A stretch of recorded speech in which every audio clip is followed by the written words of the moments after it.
가장 대분류인 부가 있죠. 부가 이제 21개의 부가 있고요. 그다음 중분류인 류가 있고요. 얘가 이제 97개의 류가 있습니다. 그다음에 류를 또 세분화시킨 소분류. 분류가 이제 호라고 하죠. 호는 이제 대략 1200여 개가 있고요. 그다음에 호를 또 세분화시킬 수가 있어요. 걔를 이제 정말 세분류라고 하는데 걔를 이제 소호라고 합니다. 소호라고 합니다. 얘는 대략 5200여 개 정도가 있죠. 숫자는 중요한 게 아니에요. 그래서 이 우리가 품목 번호를 확인할 때 아까 전에 봤던 것처럼 0101.0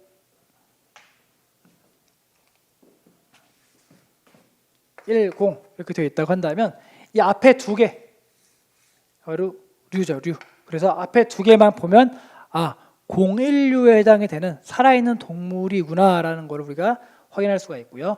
호는 바로 이제 HS 4단위를 말하기 때문에 여기까지 보는 거죠. 여기까지. 살아있는 동물의 첫 번째에 해당하는 말이 분류가 되는구나 라고 또 알 수가 있고요. 소호라고 하는 것은 이제 HS 6단위를 말하는 겁니다. 그래서 여기까지 가는 거죠. 여기까지. 살아있는 말 중에서 그 다음에 노새, 벗새 그런 게 분류가 되는구나라는 걸 또 알 수가 있는 거예요. 점점 세분화시켜서 들어간다는 겁니다. 이런 수직적 분류체계로 되어 있다. 다시 한번 아주 기본적인 걸 설명을 드렸고요. 그 다음에 거기 보시면 절이라는 게 있습니다. 절은 이제 이 류 중에서 절이 있는 곳이 있습니다. 즉 이 류를 이 호가 아닌 류 다음 바로 아래는 호가 돼야 되는 게 맞는데 이 류 안에서 다시 한번 이 중간 단계로 이제 절이라고 하는 또 약간의 분류 단계가 있는 부분들이 있는데 걔는 있는 류만 있고 없는 류는 없습니다. 대부분이 없고요. 있는 곳이 몇 군데가 안 돼요. 그런 것들이 있기 때문에 거기 보시는 것처럼 괄호 열고 절이라고 좀 되어 있는 거예요. 나중에 거기 가서 또 설명을 드릴게요. 그렇게 규정이 되어 있다라고 되어 있고요. 가장 중요한 게 바로 이제 거기 나와 있는 것처럼 통칙이라고 하는 겁니다. 통칙. 이제 거기 먼저 2번을 먼저 보시면은 부류절이라고 되어 있는데 부 설명 드렸죠. 21개의 부가 있다라고 여러 번 설명 드렸고요. 그 다음에 중간에 이제 중분류가 류라고 되어 있고요. 그 다음에 류를 세분화한 게 절이라고 합니다. 또 설명 드렸고요. 그 다음에 그 류와 부에는 각각의 타이틀이 달려 있습니다. 예를 들어서 1부는 동물성 생산품이라고 하는 동물성 생산품이라고 하는 어떤 타이틀이 달려 있고요. 1류에는 살아있는 동물이라고 하는 타이틀이 달려 있습니다. 그런 타이틀 자체를 우리가 표제라고 합니다. 거기다 4번에 해당하는 걸 말하는 거예요. 표제. 그래서 항상 처음에는 표제를 암기하세요라고 하는 게 97개가 전부 다 타이틀이 달려 있고요. 자기네들의 류의 제목이 달려 있다는 거예요. 그 제목을 빨리 암기하셔야지만 큰 숲을 파악할 수가 있기 때문에 표제를 암기하세요라고 설명드리는 거고요. 제가 지금 전달해 드리는 그런 목차 노트 있잖아요. 거기도 보시면 표제가 나와 있습니다. 그걸 다 암기하셔야 돼요. 처음 하시는 분들은 최소한 7, 8 지났고 9, 10월 달까지는 최소한 표제 정도는 알아야지만 그래서 이 앞에 두 개를 보고 쟤는 어떤 물품이구나 까지는 아셔야 됩니다.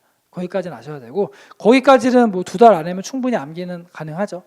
표제를 정확하게 암기하기까지는 어렵겠지만 대충 이제 딱 봐서 71류는 철강이구나, 94류는 의자이구나, 87류는 차량이구나 이 정도까지는 아실 필요가 있다는 거죠. 그런 거를 계속 처음 하시는 분들은 공부하셔야 되고요. 그게 바로 이제 표제라고 하고요. 그 다음에 거기 바로 위에 올라가 첫 번째 통칙이라고 있죠. 통칙이 가장 중요한 겁니다. 이제 통칙은 제가 다음 시간부터 이제 많이 설명을 드릴 건데 우리가 보통 품목 분류는 여기 이렇게 기본적으로 부류, 호의 용어 여기 나와 있는 이제 호의 용어에 따라 분류가 되고요.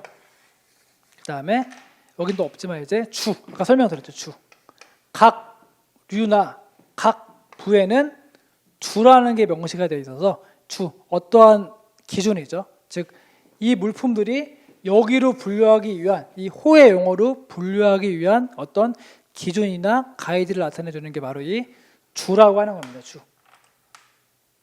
그래서 주가 어디에 있냐면은 부나 류나 소호에 주들이 달려 있습니다. 나중에 책 보시면 아시게 될 거예요. 그런 것들을 이제 주라고 하고요.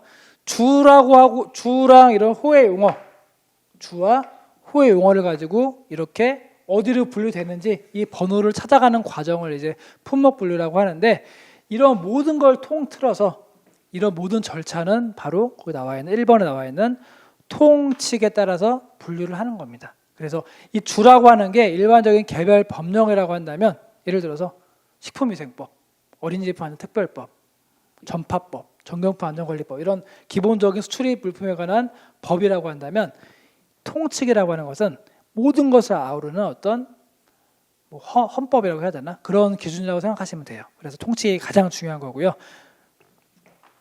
통칙.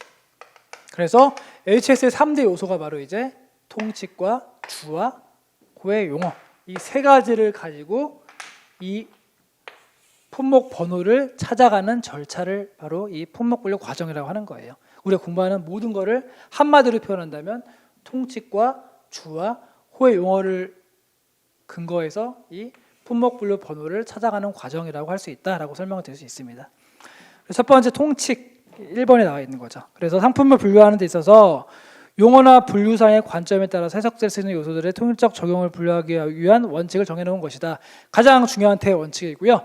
HS 협약에 나와 있기 때문에 전 세계 공통적으로 적용이 되는 겁니다. 즉 우리가 이제 항상 문제가 발생하는 게, 이 물품을 분류할 때 그냥 다 여기 어떤 이론의 여지 없이, 다른 의견 없이 그냥 깔끔하게 일로 분류가 되면 아무런 문제가 없어요.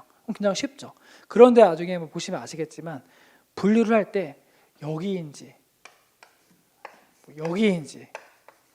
여기인지 애매할 때가 되게 많아요. 즉 하나의 물품이 깔끔하게 하나의 호에 딱딱 분류되면 굉장히 좋은데, 그렇지 않은 경우가 태반이고요. 어디로 갈지 애매합니다. 더구나 세율이 달라질 때, 일로 가면 8%, 일로 가면 4%, 일로 가면 0%일 때 도대체 어디로 분류해야 되는지, 그런 것 때문에 굉장히 많이 다툼이 일어나고 문제가 발생을 하는데, 그럴 때 어디로 분류하는지 딱 원칙을 잡아주는 무언가가 필요하겠죠. 걔가 바로 이제 통칙이 되는 거예요.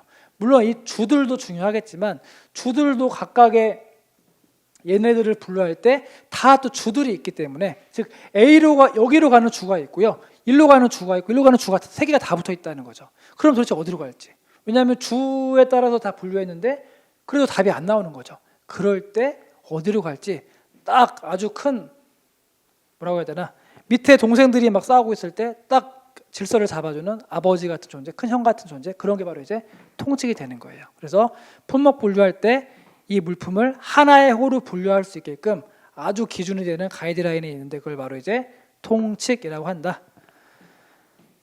이해는 되셨을 거라 생각이 됩니다. 그게 바로 첫 번째 통칙의 내용이고요. 그래서 물품을 분류할 때 적용할 수 있는 가장 큰 기본 원칙을 말한다라고 되어 있고요. 모든 상품의 분류에 적용되는 일반 원칙이고 크게 6개로 되어 있습니다. 통칙 1호부터 통칙 6호까지 있어요. 1, 2, 3, 4, 5, 6이 되어 있는데, 중요한 거는 순서죠.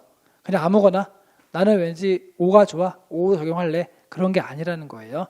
항상 통칙 1부터 순차적으로 1, 2, 3, 4 여기까지는 꼭 순서대로 가야 됩니다. 바꾸면 안 돼요.